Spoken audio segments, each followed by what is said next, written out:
Dalam video ni cikgu akan cuba terangkan nota tambahan ni lah. Jadi ni terutama sekali bagi siapa yang beli buku nota cikgu tu. Ni ada tambahan sikit. Jadi kamu boleh letak nota ni di antara muka surat 5 dan ke-6. Okey, jadi dia di tengah-tengah lah. Sebab tu cikgu tulis sini 5.1. Jadi cikgu tambah sini lah. Nanti kamu boleh print out. Mungkin kamu boleh bind ke, ataupun kamu boleh lekat dekat muka surat yang kosong tu. Jadi ini adalah untuk muka surat 5.1. Dia berada di tengah-tengah di antara muka surat 5 ke 6.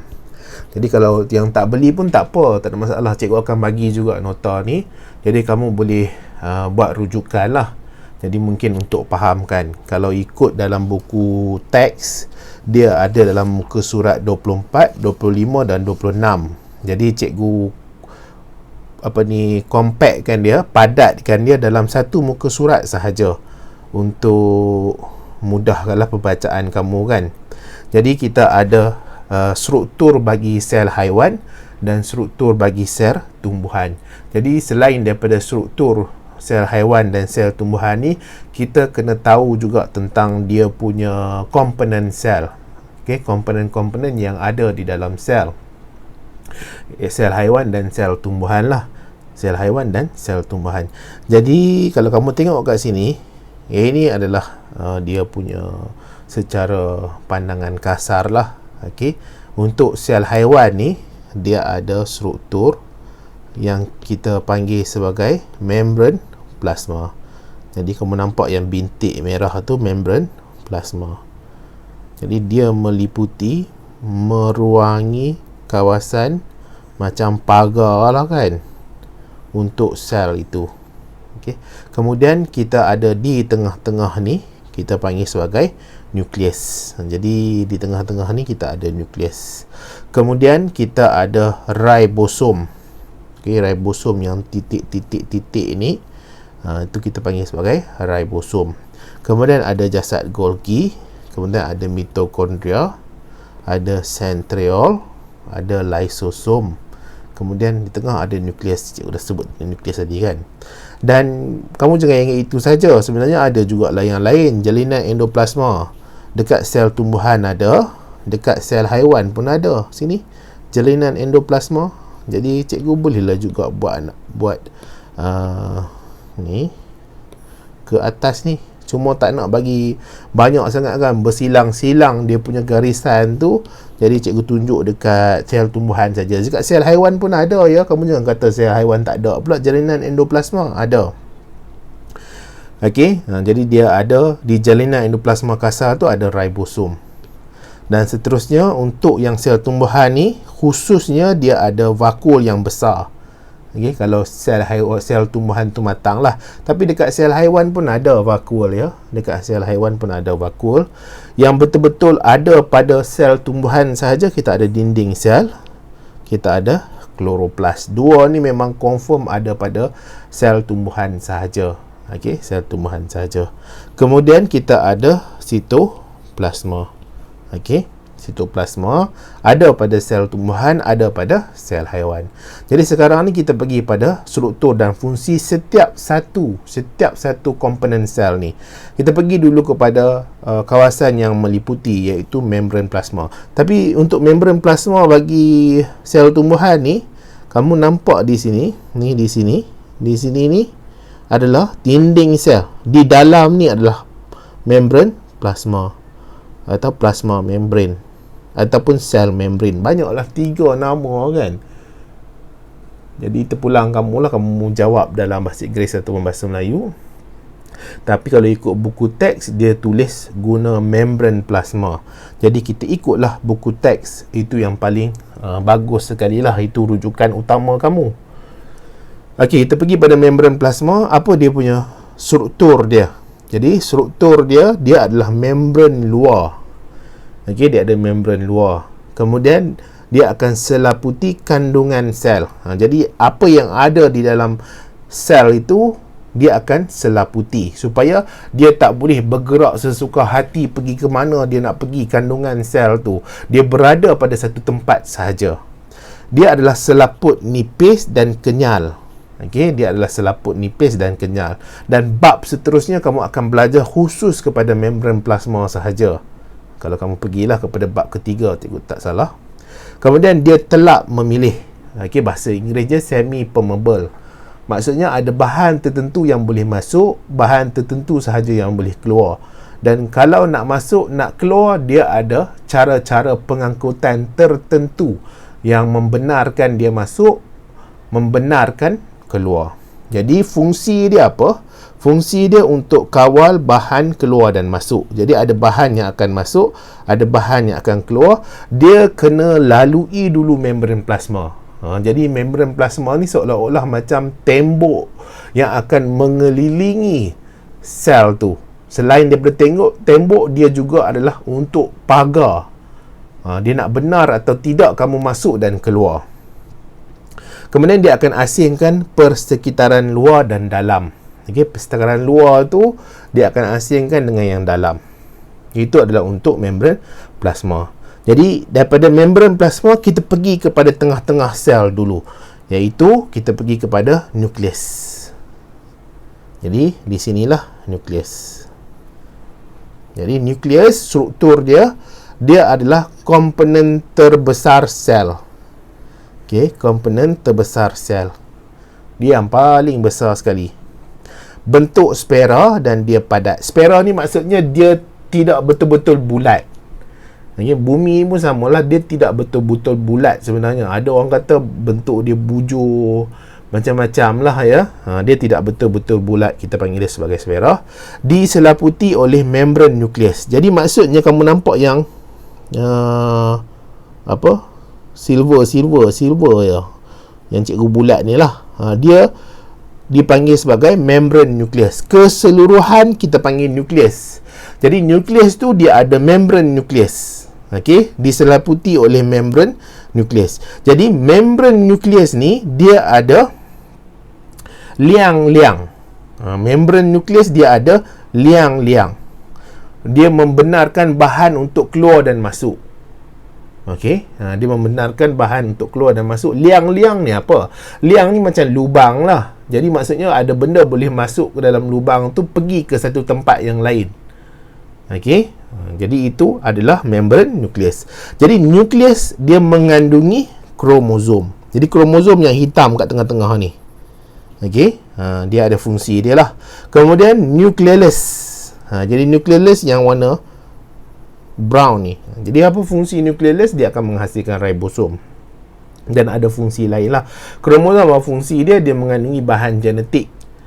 Di situ dia ada maklumat-maklumat yang boleh digunakan untuk metabolisme sel. Sel tu dia nak buat apa? Sel nak buat apa tu kita boleh panggil metabolisme lah. Apa benda yang nak buat? Macam kamu punya harian, kehidupan harian kamu. Kamu berjalan, kamu tidur, kamu makan. Boleh dikatakan metabolisme lah tu. Tapi itu metabolisme kamu sebagai manusia. Tapi sel tu, metabolisme tu aktiviti dia. Okey, aktiviti dia. Kemudian kita ada nukleoplasma. Nukleoplasma ni ruang di dalam nukleus. Ruang di dalam nukleus. Fungsi nukleus ni akan kawal aktiviti sel. Kemudian kromosom ni akan memberikan ciri kepada sel. Jadi ciri kepada sel. Sel tu bercirikan apa? Contohnya macam sel tu adalah sel darah merah. Jadi pencirian dia tu yang menjadikan dia sel darah merah disebabkan maklumat genetik yang ada di dalam nukleus. Ya, kamu ada belajar sel darah merah tidak ada nukleus kan? Dia lack of nucleus. Tapi kamu kena ingat itu waktu matang. Sel darah merah yang sebelum dia nak jadi matang, dia ada nukleus. Ya, sel darah merah dalam proses dia nak jadi matang tu dia ada nukleus. Jadi maksudnya dia ada maklumat untuk bagi tahu sel tu nak jadi apa. Jadi bila dah bagi tahu dah tentukan sel tu nak jadi apa, untuk sel darah merah ni tak perlu lagi lah dia ada nukleus. Sebab apa? Fungsi dia untuk mengangkut oksigen pada kadar yang paling maksimum, optimum. Jadi dia tak perlukan ruang bagi nukleus tu duduk ada lagi dekat sel darah merah tu. Ini cikgu terang dalam bab 10. Jadi kamu boleh pergi bab 10 lah kalau nak lebih lanjut. Jadi kromosom ni ciri sel, fungsi metabolisme. Kemudian kita ada ribosom. Okey, ribosom ni dia ada dua keadaan. Satu keadaan dia melekat kepada jalinan endoplasma kasar, satu lagi dia bebas. Dia kemungkinan berada di dalam nukleus. Okey, kemungkinan berada dalam nukleus. Kamu tak belajar lah, ini tak ada dalam buku teks.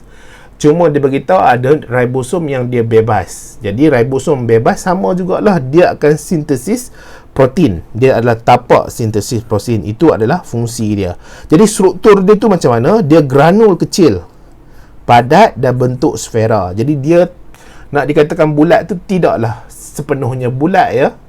Dia wujud secara bebas ataupun ada pada permukaan. RER ni maksudnya rough endoplasmic reticulum. Cikgu nak tulis jalinan endoplasma kasar tu panjang sangat, jadi cikgu guna bahasa Inggeris sikit lah. Nanti kamu kalau print out salinan ni, helaian ni, jadi kamu boleh tulis dekat tepi tu. Kamu nak print out dalam bentuk A3 pun boleh ya. A3 tu besar sikit lah. A4 tu yang macam buku yang kamu beli dengan cikgu tu. A3 tu dia besar sikit, jadi boleh tampai lah kat bilik kalau kamu rasa menarik lah. Kalau tak rasa menarik pun tak apa, jangan risau. Kat mana lagi? Mitokondria. Jadi mitokondria ni yang ini. Okey, yang ini. Jadi cikgu boleh tukar warna ni. Mitokondria yang ini. Okey, yang mitokondria. Jadi mitokondria ni struktur dia bentuk rod atau sfera. Dia bentuk rod atau sfera. Dia ada dua lapisan. Lapisan dalam yang bentuk dia berlipat-lipat yang kat dalam tu. Bentuk luar dia bentuk licin. Okey, bentuk luar bentuk licin. Dalam mitokondria ni dia ada enzim respirasi sel. Jadi untuk respirasi sel ni, sel tu untuk penghasilan ATP. Jadi dia perlu berlaku di mitokondria. Mitokondria ni yang paling banyak sekali membantu dia untuk penghasilan ATP. Dia berlaku juga di sitoplasma ya. Okey, untuk pemecahan glukosa kepada tenaga ni dia berlaku juga dekat sitoplasma. Tapi paling banyak sekali penghasilan ATP dekat mitokondria. ATP ni apa fungsi dia? ATP sangat-sangat penting lah. Jadi dengan ATP ni kamu boleh dengar apa yang cikgu cakap sekarang. Dengan ATP ni kamu boleh rasa bilik kamu sejuk atau panas. Dengan ATP ni kamu boleh berjalan daripada satu tempat ke satu tempat yang lain. Nak pergi bilik air ke, nak pergi dapur ke, kamu nak minum, angkat gelas, buat turun gelas. Jadi semua dia akan menggunakan ATP. Dia dipanggil juga sebagai usable energy. Tenaga lah. Tenaga yang akan menggerakkan tubuh badan kita. Dia fuel, bahan yang menggerakkan badan kita, yang menggerakkan fungsi badan kita, fungsi dalam diri kita, ATP. Jadi proses ni berlaku di dalam sel respirasi sel. Jadi fungsi dia jana ATP melalui pengoksidaan glukosa. Ni kimia sikit lah. Cikgu kimia ni last belajar waktu matrikulasi dulu, mungkin dah 10 tahun lepas lah, jadi tak apa nak ingat sangat lah. Tapi paling asas sekali yang cikgu faham, pengoksidaan ni dia guna oksigen. Jadi memanglah ATP ni paling bagus sekali, dia adalah aerobik, respirasi aerobik, gunakan oksigen, pecahkan glukosa tu supaya dapat hasilkan paling banyak sekali ATP. Dia boleh juga pecahkan glukosa tu kepada ATP, tapi dia takkan hasil banyak sebanyak menggunakan oksigen. Okey, jadi dalam respirasi sel jana ATP. Kemudian kita ada centriole. Ni cikgu pergilah ikut dan cikgu lah ya. Jadi dia tak apa bagus sangat, sepatutnya kita teratur. Tapi tak apalah, tak payah. Okey. Kemudian kita ada centriole. Centriole ni yang ini kamu nampak ni. Jadi dia hanya ada pada sel haiwan saja, tidak ada pada sel tumbuhan. Jadi no to sel tumbuhan, tidak ada centriole. Jadi centriole ni dia silinder kecil berpasangan. Ada dua lah. Jadi maksudnya berpasangan kan, ada dua lah. Berpasangan antara satu sama lain. Dia susunan mikrotubul kompleks. Jadi mikrotubul ni dia ada macam-macam keadaan dia lah. cikgu pun tak nak terang lebih-lebih tentang mikrotubul ni. Okey, dia ada jenis-jenis pula mikrotubul ni. Kamu nanti masuk matrikulasi, kamu akan belajar detail tentang mikrotubul ni. Tapi yang utamanya, dia seolah-olah satu bahan yang boleh mengekalkan bentuk sel haiwan ni. Mikrotubul, satu bahan yang boleh mengekalkan. Dia boleh jadi tiang, dia boleh menyebabkan organel-organel komponen sel tu tak boleh bergerak bebas. Jadi cikgu tak nak terang lebih-lebih lah, tapi nak bagi tahu sebahagian kecil itu dari jenis-jenis mikrotubul tu akan membentuk sentriol, fungsi dia akan bentuk gentian gelendung semasa pembahagian sel. Jadi dalam pembahagian sel, dia akan membantu dalam membentuk gentian gelendung. Sel tumbuhan pun ada juga gentian gelendung ya. Tapi dia tak ada masalah lah. Dia ada fungsi dia sendiri, keistimewaan dia sendiri dalam dia nak membantu pembentukan gentian gelendung dia sendiri. Okay? Janganlah kamu risau. Tapi untuk sel haiwan, dia kena ada bantuan daripada sentriol untuk membentuk gentian gelendung. Kemudian kita ada jalinan endoplasma. Okey, jalinan endoplasma. Jalinan endoplasma ni satu sistem rongga ceper berlipat bersambungan. Okey. Jadi dia satu sistem rongga ceper berlipat bersambungan. Jadi jalinan ni dia berterusan dengan nukleus. Jadi kat sini dia ada nukleus, dia berterusan dengan nukleus. Jadi dia ada dua jenis jalinan endoplasma ni. Dia ada jalinan endoplasma kasar. Kenapa kita panggil dia kasar? Kita nampak dia kasar. Sebab apa kita nampak dia kasar? Dia ada bentuk bintik-bintik, granul-granul ribosom yang melekat pada bahagian dia. Okey, jadi apa tugas ribosom ni? Menghasil tapak sintesis protein. Jadi dia akan angkut protein-protein yang disintesis oleh ribosom. Sintesis ni apa? Hasil lah. Jadi kita kalau biologi ni kita sebut sintesis. Okey. Kemudian kita ada jalinan endoplasma licin, sintesis angkut glycerol lipid. Jadi dia ada hasilkan glycerol, ada hasilkan lipid. Dia umum ni nama umum. Dia kemungkinan dia hasil minyak, kemungkinan dia hasil wax ataupun lilin, kemungkinan dia hasilkan hormon. Boleh lah, sebab ada hormon yang asas dia lipid, ada hormon yang asas dia protein. Jadi di sini dia berlaku penghasilan. Okey, penghasilan glycerol dan lipid ni. Jalinan endoplasma kasar dia tak hasil ya. Dia yang hasil tu adalah ribosom, dia angkut sahaja. Tapi untuk licin dia hasil. Kemudian di licin juga dia adalah untuk detoksifikasi dadah, hasil sampingan metabolisme. Okey, jadi dia detoksifikasi. Dia akan menetralkan balik. Sebab apa? Benda detoksifikasi ni dia toksin, dia berbahaya kepada badan. Jadi ada tempat tu dia akan banyak jalinan endoplasma licin ni untuk dia musnahkan benda-benda yang kemungkinan berbahaya kepada badan. Salah satu contohnya adalah dadah lah. Jadi dadah ni bila orang tu ambil dadah terlalu banyak, consumption dia tinggi, hati ni adalah tempat yang banyak jalinan endoplasma licin ni. Sebab apa? Di hati tu nanti akan cuba musnahkan dadah ni melalui proses detoksifikasi. Dia menetralkan balik. Di sini juga akan ada penetralan lah, detoksifikasi toksin-toksin yang kemungkinan dihasilkan oleh mikroorganisma.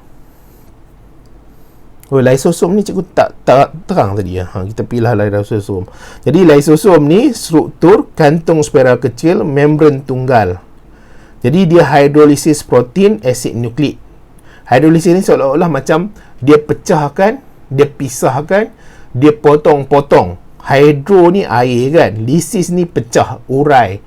Jadi di sini juga akan berlaku penguraian bakteria komponen sel yang rosak.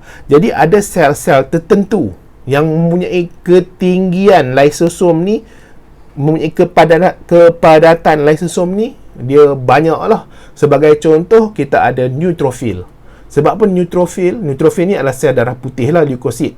Kenapa dia banyak lysosom? Sebab dia menjalankan proses fagositosis, pemakanan kepada bakteria-bakteria, patogen-patogen yang dah ada dalam badan ni.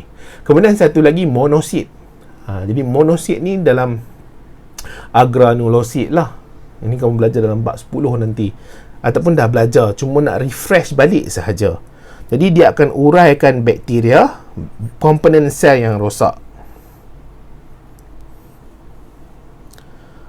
Okey, kita pergi pada sitoplasma. Sitoplasma, kamu jangan ingat sitoplasma ada kat sel tumbuhan saja ya. Mentang-mentang lah cikgu tunjuk dekat sel tumbuhan saja. Sitoplasma ada juga dekat sel haiwan. Dah sebabkan dia duduk kat kawasan bawah tu, cikgu nak buat satu lagi garisan, susah lah. Okey, kamu jangan pergi keliru pula kata sitoplasma ada pada sel tumbuhan saja. Tidak. Dia ada juga kepada sel haiwan.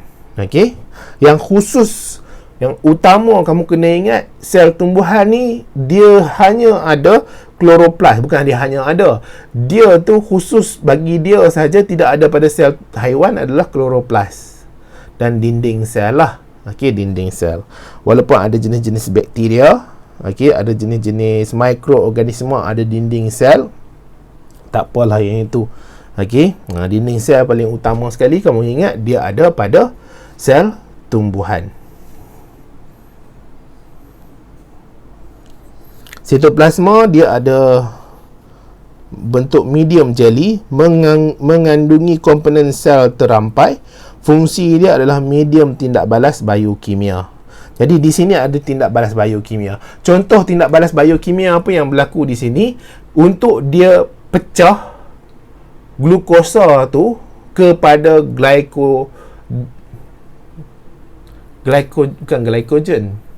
pyruvate. Lagi untuk dia pecahkan glukosa kepada pyruvate. Pyruvate ni akan masuk ke dalam mitokondria untuk dia sambung proses penghasilan ATP tu. Jadi ada proses yang berlaku, pemecahan kepada glukosa ni untuk jadi pyruvate. Pyruvate. Cikgu bahasa Inggeris pyruvate lah. Dia berlaku di sitoplasma. Sitoplasma juga dia ada komponen-komponen ya, bahan-bahan nutrien yang tersimpan di sitoplasma. Dia ada air, dia ada nutrien, dia ada karbon dioksida, dia ada oksigen. Di situlah banyak simpanan-simpanan. Dia seolah-olah macam peti sejuk tu. Dalam peti sejuk tu ada macam-macam simpanan-simpanan yang keperluan sel ni. Jadi sitoplasma. Kemudian kita ada kloroplast. Jadi kloroplast ni khususlah ada pada sel tumbuhan sahaja. Bentuk dia bujur, dua lapisan membran, pigmen hijau. Okey, ada klorofil, fungsi dia untuk fotosintesis. Jadi kalau kita cerita kloroplast ni, adalah juga mikroorganisma yang ada kloroplast. Okey, dia ada mikroorganisma yang dia ada kloroplast. Itu kadang-kadang kita macam tak agak-agak sikit lah. Sel haiwan ada ke tidak? Jadi sel haiwan ni, kadang-kadang bila kita considerkan sel haiwan tu, haiwan ni apa, dia boleh bergerak, dia boleh membiak daripada satu tempat ke satu tempat lain. Jadi sel tumbuhan ni yang kat pokok tu lah yang selalunya kita consider kat pokok. Okey, pokok-pokok yang besar menghijau tu. Jadi kamu jangan keliru lah ya, jangan terlalu sangat complicated pemikiran kamu nanti. Okey, ambil yang ada sajalah. Selain daripada yang luar daripada silibus kamu ni, kemungkinan kurangkan sikit kamu punya curiosity tu. Nanti pening kepala nak fikir pula kan. Okey, kemudian vakuol. Jadi vakuol, struktur kantung isi cecair sel. Okey, jadi dikelilingi oleh membran tonoplast. Ini untuk tumbuhan. Tumbuhan muda vakuol kecil, tumbuhan matang untuk vakuol besar. Fungsi dia akan tempat simpanan air lah. Jadi bila air banyak ke dalam vakuol tu, tumbuhan tu akan jadi segah. Dan dekat sel haiwan pun ada juga. Okey, sel haiwan, bukan sel haiwan lah, dia mikroorganisma. Okey, ataupun dia unisel, dia satu sel. Okey, organisma yang satu sel. Contohnya paramecium dengan ameba. Dia ada vakuol ni, dipanggil sebagai vakuol mengecut. Jadi vakuum mengecut ni fungsi dia untuk apa? Untuk pengosmo kawal aturan. Apa fungsi pengosmo kawal aturan ni? Proses apa sebenarnya ni? Untuk dia buang air yang berlebihan. Selalunya ameba paramecium dia bukan duduk dekat laut. Okay, selalunya dia duduk pada kawasan air tawar.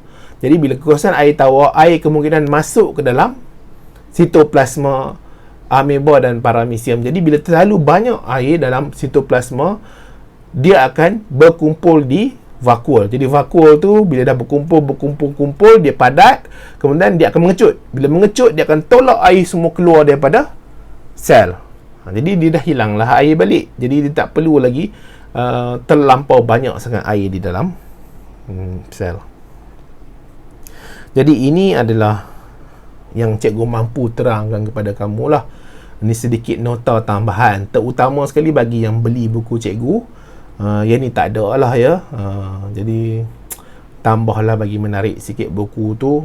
Kamu boleh print out dan tampal ke, ataupun kamu bind ke, kamu masukkan, selitkan di antara muka surat 5 ke 6. Okey, di antara muka surat 5, 6 tu selitkan. Okey. Jadi secara rumusannya, untuk sel haiwan dia ada lah. Yang utamanya dia ada sentral yang tidak ada pada sel tumbuhan. Untuk sel tumbuhan ni dia ada dinding sel dengan kloroplas yang khusus kepada sel tumbuhan. Vakuol pula ada pada sel haiwan, ada pada sel tumbuhan. Ini ikut buku teks ya. Walaupun dinding sel dengan kloroplas ada pada jenis-jenis tertentu mikroorganisma ni, itu tak ada dalam buku teks lah. Jadi tak payah kamu nak stres, tertekan sangat dengan perkara yang tak ada ni. Okey. Jadi itu sajalah untuk video ni. Untuk nota ni, cikgu harap dapat membantulah sedikit sebanyak. Kalau tak banyak, sedikit pun harap dapat membantu kamu untuk faham.